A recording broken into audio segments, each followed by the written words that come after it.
Coming to theme of event today, developing India's gas hub. Now the gas exchange, IGX, was actually established with a clear vision outlined in the Ministry's Directive of July 2020. The vision was to secure equitable distribution and increase availability of natural gas by creating a free gas market to usher in a gas-based economy in the country.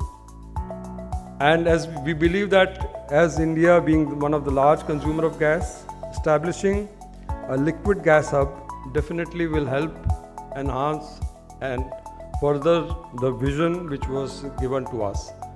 And that would help and that would give lots of benefits to in terms of gas price linkage to our own benchmarks created out of our own market dynamics.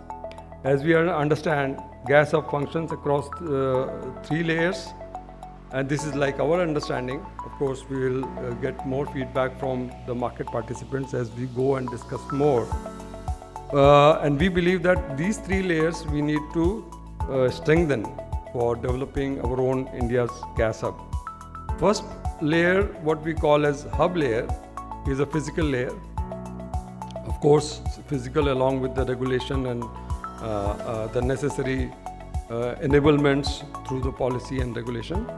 This first layer is a hub layer which includes a robust pipeline network, diverse sources of supply, necessary regulations to ensure non-discriminatory third-party access, supported by route-agnostic tariff mechanism like entry-exit or maybe one single postage stamp, and an independent system operator overseeing the operations of the whole network. Second layer we believe is the market layer, where we already provide a service through IGX, which this layer actually discovers the price from the spot market, and that spot market price has to be transparent and very competitive, and that part with the given regulations, we hope that we are doing in a decent manner. The third layer, which of course is missing, is the financial layer, which provides instruments like derivatives for risk management and forward price curve.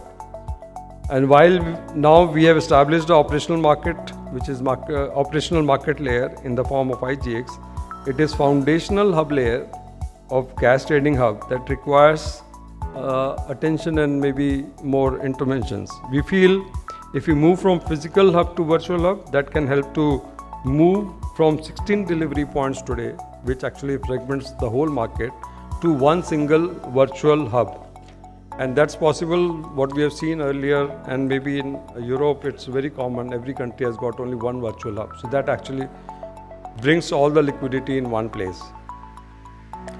And that actually helped you discover a better price and more robust price. Because today, suppose we are doing about 3.7 mmCMD, 50% at Dahej, but balance is distributed. So all of 3.7 mmCMD, if we do it one virtual hub, then definitely that price will be much more competitive and robust. And for creating virtual hubs, we feel that we need 2 things. Of course, one is on the taxation, simple taxation, common taxation, similar to GST. And second thing, maybe transmission tariff can move from contractual path to entry-exit or something postage stamp. Few of other gas market reforms, of course, it's a subject by itself. I will just put some one-liners like we feel that we can have a common system operator, we may have a common capacity access platforms, more neutral, non-discriminate, and then the balancing may be done through markets. That's something which is very much required for really discovering a price on daily basis consistently. So once we develop more liquidity in physical markets through above reforms and discover robust spot prices, financial or futures market can be developed. The financial market layer can follow, paving the way for mature, competitive and fully functional gas hub for India. A gas hub will bring many benefits to the stakeholders. For customers, it means improved liquidity, competitive pricing, and ability to procure gas based on indigenous price index reflecting local demand-supply dynamics rather than relying on external benchmarks. It also enhances risk management and opens avenues for derivative products based on hub index. In closing, I want to emphasize that building a robust gas hub in India will require collaboration, regulatory support, collective action. At IGX, we remain committed to supporting this vision, and I look forward to today's discussions as we work together to shape the future of India's gas market. So I think that the demand is well poised. On the supply side, of course, I ask many of the CEOs sitting here. I was asking Mr. Chatiwal yesterday that why don't you use the IGX platform often? The idea is that if there is a transparent price discovery, multiple producers, multiple buyers, then only can you proceed towards a vibrant gas market. So marketers, we need more. We don't want only limited number of marketers, and so there is ample opportunity to have. I know it is difficult. There are textbook cases like we've just seen the Central European case. Even Germany was one of the late adopters. There is a book written on that of an open up independent gas market. I think the competition commissioner of EU had to struggle with Germany to open it up because of the long-term GSPAs. So we keep hearing there are lots of bilateral contracts, lots of long-term contracts, but if you want a vibrant gas market, these long-term contracts and bilateral have to be there, but you cannot have a 2% gas share being traded on the markets. So I said, on these suppliers, there needs to be more activity. Buyers, there is a lot of activity. Coming to the pipeline networks, pipeline network has some major missing gaps, which we are trying to plug. Now, what does this mean for India? And this is just 2 slides. So this is what I think you would need to do in order to create like a roadmap. How you get there, you would need a possibility to have that set up. And before, you need the leverage support from the international community, but also the national community, of course. And you would need to do it like this. Creation of a physical gas spot market for the liquidity creation and the realization of a reliable benchmark that gets at the trust of the community. Once again, the trust is key. Other things are almost irrelevant. It's that trust that is key in the market, in that price. Second, you can manage fragmentation of infrastructure through a virtual hub. It doesn't really matter whether the pipelines are connected. It doesn't. In a virtual community, and this is again need to just sink in, it doesn't matter where you have a pipe in between, because it's a virtual market you're operating. You would just refer to a title transfer facility to be the delivery place, but that delivery place could be somewhere in India, a place wherever you like it to be. So then there is the third-party access that is enhanced by transparency and also by a ULI principle, use it or lose it. And like this, you're getting all of a sudden physical liquidity, also infrastructure where it has been so far congested. So it's a self-automat, as I said earlier. Second slide. When you do this, you have then a reliable benchmark. That reliable benchmark gets then references in the supply contracts, also the multi-annual ones. This is what happened at least in Europe. And all of a sudden you have the deal for a financial market, because once you have that arranged, you can then reference against the benchmark and create a financial product for them. So this is it more or less. That should bring the physical liquidity through gas release and to market maker arrangements. And to sum it all up, and that's the last slide, you will then have both. You have a physical market. This is hub functionality, functioning as a virtual hub because pipelines may not be connected, but it's irrelevant. You create that benchmark that everyone trusts in, that is then used in contracts, and through this, you then created a need for hedging, for more engagement. Physical exposures require hedging. Then you have all of a sudden a financial market which you haven't seen before. This is then additional business for the stock exchange to offer these products that correspond to the needs of hedge. And that's what I wanted to say. Thank you very much for your time and your attention. To my mind, there are the various knots. Knots, you understand, gaanthein. There are the various knots which are there, which needs to be either tightened or loosened. And these knots can be tightened or loosened by the panelists sitting here and the audience here. Now, what are the knots which are required and which are the enablers to have the gas hub? I think I would like to give in a different perspective. Now, why the gas hub? Gas hub is for the transparent price discovery. We all understand, we all know. And let's not confuse with the maturity of market. It is a very, for Indian context, the maturity is different. For the other countries, maturity is different. So let us not compare with the maturity of the market with the other, because we have a different energy basket, we have different energy consumptions. Our gas exchange and our gas consumption which are required to be there may be different. So there are the few knots which needs to be either tightened or loosened. Number one is not to have transaction on trading at different indexation and price discovery. We are fortunate to have, and we can dictate the prices because our consumption pattern is going to increase day by day, and for that we can dictate the prices, we can discover the prices, and we can, wherever the sourcing of the gas are there, where the production is there for LNG, we can have. So first knot of unbundling of the gas for trading and transmission activities needs to be loosened, and these activities could be done by the various stakeholders who are having the bundle contracts. So transparent way the trading and transmission needs to be done.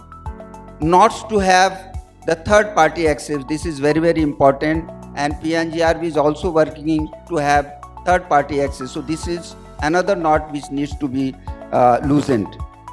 And knots to on the transparent capacity assessment which are there needs to be, and not to have entry exit, which is also one of the important thing which has been discussed here.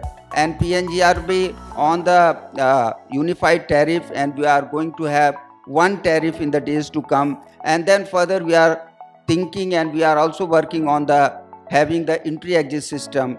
So these knots has also to be loosened. Having the transport system operator is also one of the enablers which are required to be there, and also not to have secondary LNG market, because we can have secondary LNG market in the country. That is also very important. One more important thing is there, I think Nakul can agree with that. LNG regasification terminals which are there, that knots has also to be loosened, and open access has to be given to them. Incentive for the domestic production, I think Amit, you can do a lot for that. If the domestic production is there, price discovery is there, then we can dictate the prices of the international market, LNG market. So these are the things. And exchange, of course, has come as a great support, I would say. We have been able to not only sell whatever we have, but at the same time we have started procurement also through exchange. And at times there is a great gap between whatever the JKM or WIM is and IGX pricing is.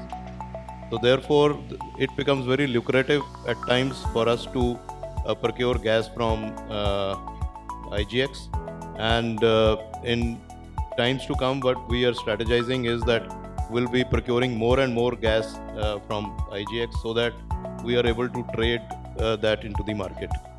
But as far as increasing of liquidity is concerned, as I earlier talked about the affordable pricing, storage is also which Akhil ji talked about.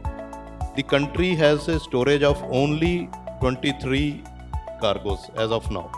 It's only 1.5 million metric ton of gas which can be stored in the country. And incidentally, today while I'm speaking, the HPCL terminal is also, import terminal is also getting commissioned. And in fact, Indian Oil has collaborated with HPC in procurement of their commissioning cargo. And today, in 3-4 days' time, this 5 million metric ton will also get added to 47.5, which we already have. So going forward, we need to increase our storage. We are also seriously contemplating that we should increase our storage so that we are able to leverage this storage whenever the prices are lower. We are able to at least procure at that time when prices dip, because there's a lot of volatility in pricing. So that is something which IOC is seriously contemplating, seriously talking about that. And another important point which I talked about is CGD, where as we go along, as the CGDs get developed and we are able to provide gas at an affordable pricing, there will be number of industries which are waiting to get converted to gas. I mean, because net zero is something which is becoming reality. Our country also will become net zero by 2070. Indian Oil has declared that Indian Oil will become net zero by the year 2046. So therefore, every company every organization has a net zero targets. And gas is something which definitely will reduce the carbon footprints, though it continues to be a fossil fuel. And there is still some time lag before the renewables or biofuels, they become reality in the world or in this country. So therefore, this gap will be filled by gas, which is often called as a bridge fuel, but I call it as a destination fuel. Yeah, thanks, Puneet. So I don't think the question is so much about what global traders can do. I think the question is what India can do, right? So everything we've discussed so far this evening, these are all things under our control, right? So if we begin to add more liquidity, for example, to the exchange, I'll give you a practical example. Every month the fertilizer sector is buying some volume for its needs. There is no need for that to be done using a process that was set up when there was no exchange to transact on. Today the exchange is a much more efficient way for that gas to be transacted, right? But it's not happening, right? So many other avenues exist. You add, number one, liquidity. Number two, very clear rules around infrastructure access. If you want, you mentioned global traders to come in and so on. You need a liquid, tradable market for them to come in and play. Chatiwalji mentioned the financial derivatives side of the market, right? For risk management and for offsetting our position. These are all, if you want to bring in global traders, these are all things that you need to bring in. Taxation was mentioned, Rajesh Ji, in his presentation. See, I worked in a number of countries around the world. Nowhere in the world do you spend as much time thinking about tax compliance as you do in India. There is no need for gas to be outside of GST. The Honorable Prime Minister has announced himself that it should be, right? But we've been waiting for a number of years for that to happen, right? So these are all things actually that are very much in our hands, right? That can help create the creation of a hub which is liquid, which is tradable, which is trusted, right? Then you begin to create the ability to create a price that is reflective of the demand and supply balance in the country. The exchange, of course, it plays a very, very important role. I'll give you one example, especially for domestic production. There are always fluctuations in the market when you are supplying. Of course, power sector is not consuming a lot of gas today, but there was a time in 2009-10 when power sector used to take a lot of gas from domestic producers. At that time, there was no exchange, and the fluctuation in power sector was quite substantial. And we as producers, we had no way to go and sell that gas that was not taken by power sector because of the allocation mechanism. We could not do anything with that gas, and then that gas had to be backed down right up to the fields. So the field production had to go down. We have those fluctuations today also, whether it is wholly, all the CGD companies, the consumption goes down. But today there is no problem. We can go on the exchange and sell those extra volumes. Somebody is going on undertaking plant maintenance, we can go and sell on the exchange. The only trouble is the price. It becomes an allocation mechanism rather than a price discovery mechanism. So, but in terms of physical sale of gas, it is extremely useful. And just a few points on some of the discussions that was happening earlier. The storage is not just for the swing that happens in the consumption. Like you may think that US has storage because it has winters or Europe has. The biggest advantage of storage is to develop financial market. Unless you have storage, you can't have a future price. Future price reflects what is the cost of storage.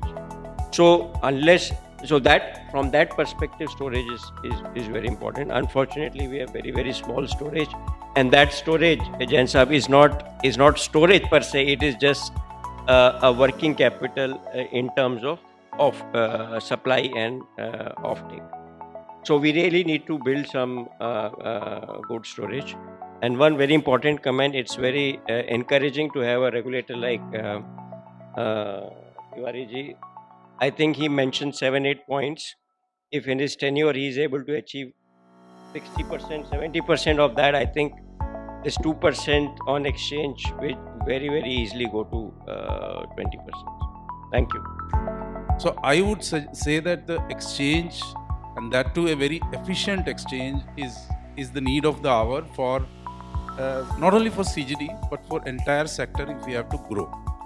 I will give couple of advantages of we have approached the CGD during this 2-3 months period, because suddenly you have to arrange say 2-3 million kind of volumes in a very short term, and as you know the contracts that you do long term, medium term or even short term, they need some time to for you to arrange.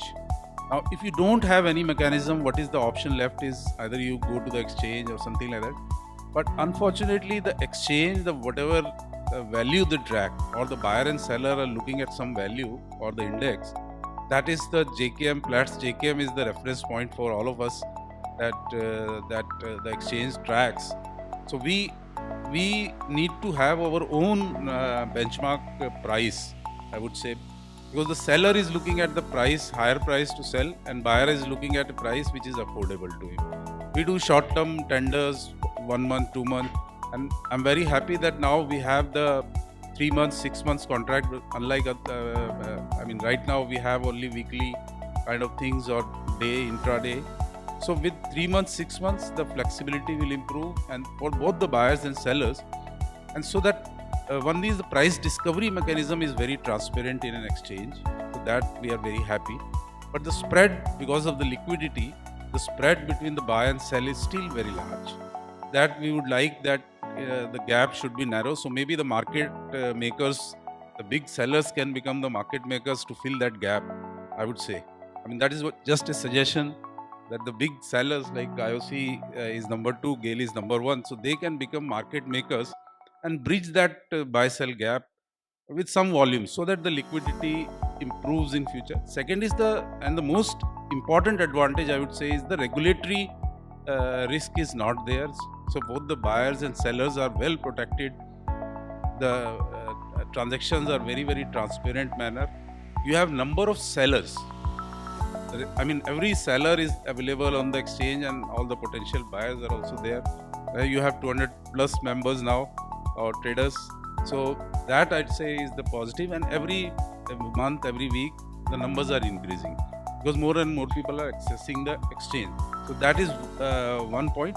And now with the availability of number of products, say 3 months, 6 months, so that has also improved. So I would say that for CGD industry, where the allocations are fluctuating. I mean, today the allocation is something, and they can go for big players. That number is very large. I mean, the volumes are very large. So that the exchange is the need of the hour. While balancing market is important, but I think that's little, I'll say, down the order with what all we have to do on more fundamental things, kind of, right? I'm saying because if you see in the whole pecking order, where do we introduce balancing markets is once your market is more mature, kind of. So I'll not be saying that you have to immediately introduce balancing markets and that will help a lot of liquidity, but yes, this is one requirement which is definitely identified with the markets that we need balancing markets, definitely by the users, maybe the CGDs, because there are a lot of fluctuations in the load. If we develop that market, and I said, but for balancing market also we need a lot of storages, because we have that, but kind of as I said earlier, because that is one of the prerequisites. So if you develop this, I think it will help liquidity.